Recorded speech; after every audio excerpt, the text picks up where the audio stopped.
In our next class together, we're going to be focusing on sexual minorities and some of the social issues that they face. But in our video for today, I wanted to take some time to broaden scope a little bit and think some about how it is that we make meaning around our various sexual identities, whatever they may be. And I want to start with the question, what is a heterosexual? Now, some of you may be thinking, wow, that's a pretty obtuse question. Everybody knows what a heterosexual is, right? And my guess is that if we were in class and I asked you this, everyone would probably give me some variation on the following. You would say, well, a heterosexual is someone who's attracted to members of the opposite gender. And this very much is our modern meaning of what heterosexuality is all about. And we could even take this a step further and say, okay, tell me what it is that heterosexuals are supposed to do. Well, we have kind of an expected life course trajectory for them.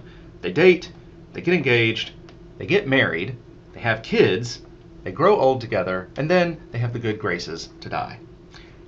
But would you be surprised to learn that this is not how the term has always been defined? In fact, the earliest reference to a heterosexual only goes back a little over a century, to 1892. And in case you're wondering, the first reference to the word homosexual occurred only a few decades earlier in 1869.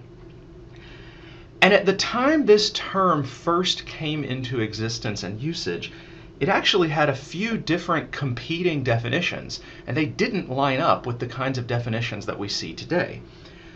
Two of the earliest definitions that gained, shall we say, some level of popularity among scholars studying this included things like someone who has sex with both men and women, which is interesting because that is what we might think of as being more akin to bisexuality today. Or, my personal favorite, someone who has an excessive appetite for the other sex. You didn't just like sex, you really liked sex. Again, something we might give a different kind of label to today.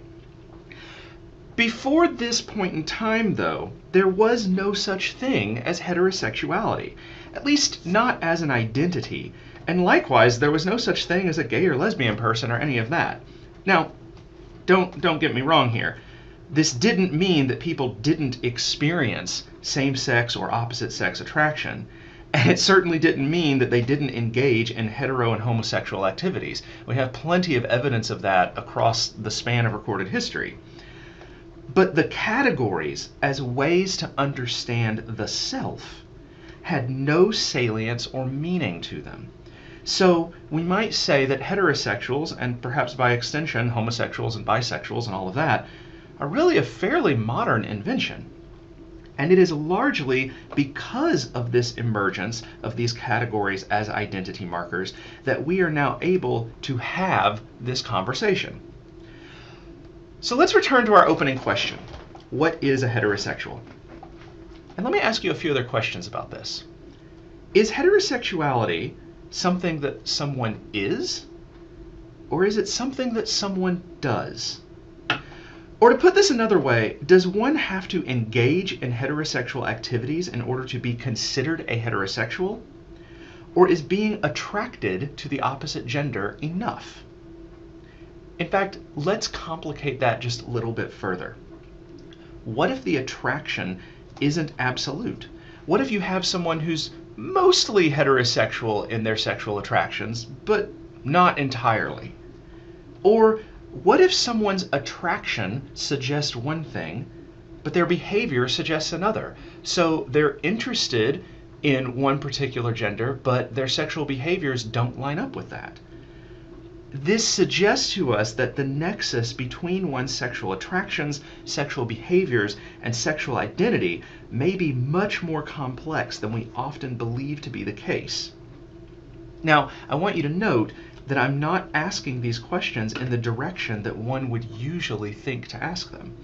Typically, we would start by asking about what makes someone homosexual, or maybe what makes someone bisexual.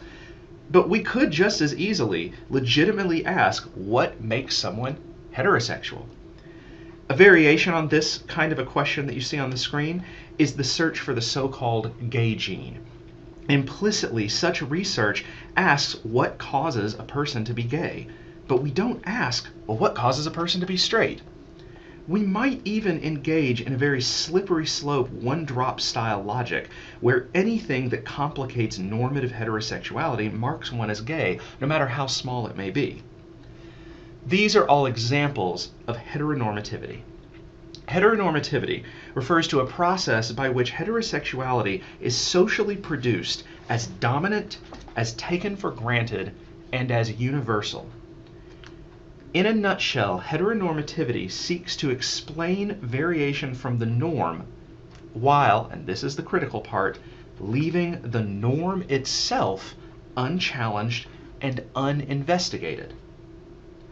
So while our next class will be focused on that variation from the norm, understanding sexual minority communities and the sorts of issues they face, I started with an interrogation of heterosexuality as a way to de-center its normative and often invisible status. What I want you to see is that the simplistic terms we use for all sexual identities, whether it be heterosexual, homosexual, bisexual, gay, straight, and a whole host of other terms we might think of, these labels actually have a lot of fuzziness to them. We're still going to use them because most of us do have an intuitive understanding of what they mean, and it gives us a way to be able to grapple with this in a reasonable space. But I want you to hold in mind that as we move forward, the sexual universe we are thinking about is a good bit more complex than these labels often allow for.